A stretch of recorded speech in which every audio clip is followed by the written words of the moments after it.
बिस्मिल्लाहिर्रहमानिर्रहीम। अस्सलाम वालेकुम। क्या हाल है आप सबके। तो आज हमारा जो टॉपिक होगा वो होगा kinetic interpretation of temperature. Kinetic interpretation temperature का से मुराद ये है कि काइनेटिक इक्वेशन जो हमने ड्राइव किया वो टेम्परेचर के हिसाब से किस तरह से हमें जो है वो किसी मालिक्यूल की काइनेटिक एनर्जी के बारे में बताती है, जिसमें लिक्विड, गैसेज और सॉलिड तीनों की काइनेटिक एनर्जी के बारे में जो है वो हमें कैसे बताती है। तो लेक्चर से पहले प्लीज़ सब्सक्राइब माई चैनल। अभी तक आपने मेरा अगर चैनल सब्सक्राइब नहीं किया तो मेरा चैनल सब्सक्राइब कर लीजिएगा, और जिन्होंने सब्सक्राइब किया तो उनको जो है वो मेरी तरफ से बहुत बहुत शुक्रिया।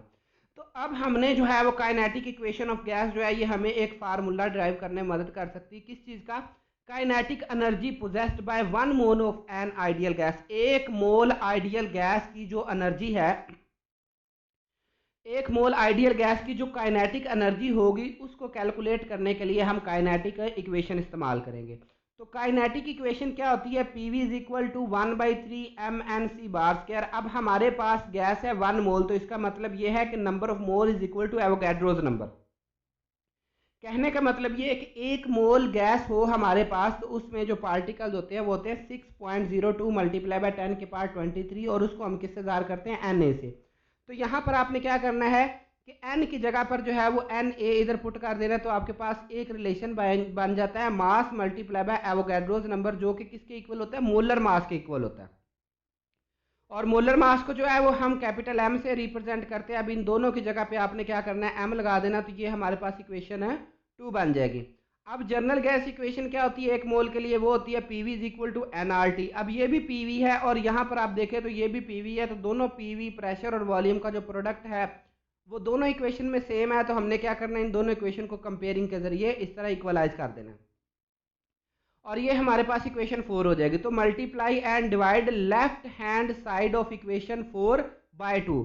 ये वाली साइड को आपने 2 से ही मल्टीप्लाई कर देना और 2 से ही डिवाइड कर देना। देखे तो कुछ इस तरह की बन जाएगी 2/2 1/3 m C bar square is equal to R2। अब आपने क्या करना है? R T is equal to, अच्छा ये अब क्या करना है? 2 को इधर ले जाए, 3 को इधर ले जाए, तो ये इतनी चीज़ मैंने जो है वो ब्रैकेट में क्लोज कर दी।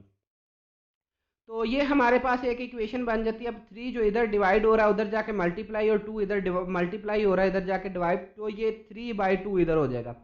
अब ये जो फैक्टर होता है ना, ये ई के इक्वल होता है। व्हाट इज ई के? ई के जो है वो काइनेटिक एनर्जी को रिप्रेजेंट यहाँ पर कर रहा है। ठीक है, काइनेटिक एनर्जी को हम के ई से भी रिप्रेजेंट करते थे, लेकिन यहाँ पर किससे रिप्रेजेंट कर रहे हैं? ई के से। तो ये सारा फैक्टर ई के इक्वल है, तो E K is equal to R T. तो अब ये आर भी कांस्टेंट है, 3/2 भी कांस्टेंट है, तो हमारे पास क्या बनेगा कि kinetic energy is directly proportional to temperature.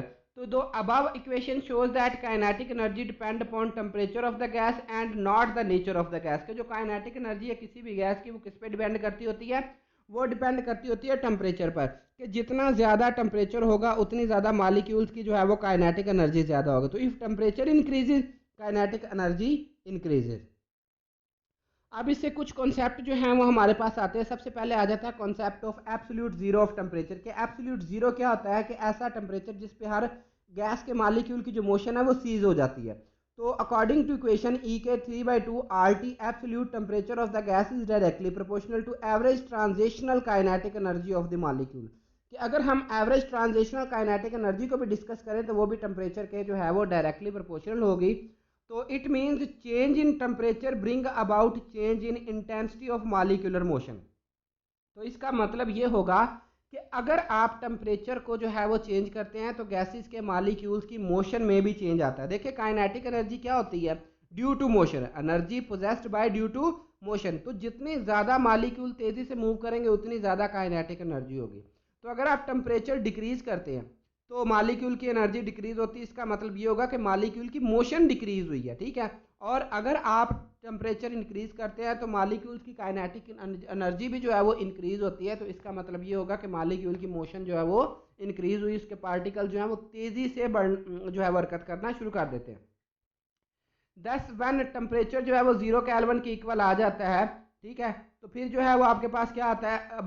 The transitional kinetic energy is 0। अगर आपने एब्सोल्यूट 0 टेम्परेचर केल्विन जो है वो आपके पास 0 केल्विन आ जाए तो इसका मतलब ये होगा कि जो काइनेटिक एनर्जी जो है वो 0 हो जाएगी। असल में होता क्या है? All the molecular motion stop at absolute 0। इस टेम्परेचर 0 केल्विन पे कहाँ पर? 0 केल्विन पे हर मॉलिक्यूल की मोशन जो है वो स्टॉप हो जाती है। तो इन अदर वर्ड, दूसरे अल्फाज में आप कह सकते हैं कि on the basis of kinetic theory के मुताबिक absolute zero of temperature is temperature के एब्सोल्यूट जीरो टेम्परेचर एक ऐसा टेम्परेचर है eight which the velocity of all the molecule become zero, कि जहां पर हर मॉलिक्यूल की जो वेलोसिटी है वो जीरो हो जाती है। तो एट दिस टेम्परेचर, इस टेम्परेचर पे both velocity and kinetic energy of the gas molecule become zero. तो क्या होगा, वेलोसिटी अगर जीरो होती है तो kinetic energy of molecule will also be equal to zero, ये भी जीरो हो जाएगी। तो also at this temperature gas exert no pressure on the wall of the container. तो इस टेम्परेचर पे कोई गैस किसी किस्म का प्रेशर एक्सर्ट नहीं करती। असल में होता क्या है कि जब 0 केल्विन आ जाता है ना, तो वो ये कंसीडर किया जाता है कि हर गैस जो है वो उस वक्त या तो लिक्विड में चेंज हो जाएगी या सॉलिड में चेंज हो जाएगी। तो जाहिर सी बात, अब हम एक चीज़ है वो है गैस, हम गैस की स्टडी कर रहे हैं और टेम्परेचर इतना कम हो चुका है कि गैस या तो लिक्विड बन गई या तो सॉलिड बन गई। अब वहाँ पर तो गैस मौजूद ही नहीं है, तो फिर हम स्टडी किस चीज़ की करेंगे। तो इसका मतलब ये होगा कि जब हम वहाँ पे गैस मौजूद नहीं है तो वो गैसेस के मॉलिक्यूल कंटेनर की दीवारों के साथ टकराएंगे भी नहीं, क्योंकि सारी गैस तो किस में चेंज हो चुकी है, या तो वो सॉलिड में चेंज हो चुकी है या फिर वो लिक्विड में चेंज हो चुकी है। तो absolute zero temperature can not be achieved, ये कभी भी अचीव नहीं किया जा सकता, लेकिन जो है वो 10⁻⁵ केल्विन तक अब तक जो है वो लैब में टेम्परेचर अचीव किया जा सका। तो concept of average kinetic energy of the gas, अब हमने एवरेज काइनेटिक एनर्जी क्या होती है। तो जो average transitional kinetic energy of the gas depend upon its absolute temperature and is independent of the pressure, volume और टाइप ऑफ द गैस। मतलब जो एवरेज ट्रांजिशनल काइनेटिक एनर्जी है गैस की, वो सिर्फ और सिर्फ किस पे डिपेंड करती है, एब्सोल्यूट टेम्परेचर पे। तो अगर टेम्परेचर ज़्यादा तो एवरेज ट्रांजिशनल काइनेटिक एनर्जी ज़्यादा, अगर टेम्परेचर कम तो एवरेज ट्रांजिशनल काइनेटिक एनर्जी की वैल्यू भी कम हो जाती है। तो जो एवरेज काइनेटिक एनर्जी जो गैस की है, ना तो वो प्रेशर पे डिपेंड करती है, ना वॉल्यूम पे, ना ही वो गैस की टाइप पे, सिर्फ और सिर्फ टेम्परेचर पे डिपेंड करती है। तो the mean kinetic energy of, अब जो एवरेज होती है इसको मीन भी कहते हैं। तो mean kinetic energy of each gas molecule is same at the same temperature. तो जो मेन वैल्यू आएगी, एवरेज काइनेटिक एनर्जी आएगी मॉलिक्यूल की, अगर टेम्परेचर आपने सेम रखा है तो एवरेज काइनेटिक एनर्जी की वैल्यू भी सेम आएगी। तो the main kinetic energy of each gas molecule does not depend upon its mass. ये नहीं डिपेंड करता कि आपने गैस की क्वांटिटी कितनी ज़्यादा ली है, बल्कि ये डिपेंड करता है कि आप किस टेम्परेचर पर उसकी स्टडी कर रहे हैं।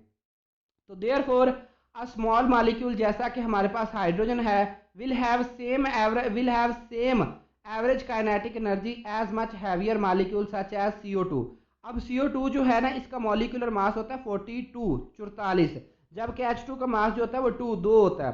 तो लेकिन उसके बावजूद अगर इन दोनों को आप सेम टेम्परेचर पे स्टडी कर रहे हैं तो इनकी जो एवरेज काइनेटिक एनर्जी होगी वो सेम होगी, क्योंकि जो काइनेटिक एनर्जी वो सिर्फ और सिर्फ टेम्परेचर पे डिपेंड करती है, ना डिपेंड करती है कि आपने कौन सी गैस यूज़ की है, ना डिपेंड करता है आपने गैस का प्रेशर क्या रखा है, ना डिपेंड करता है कि आपने गैस को वॉल्यूम क्या दिया।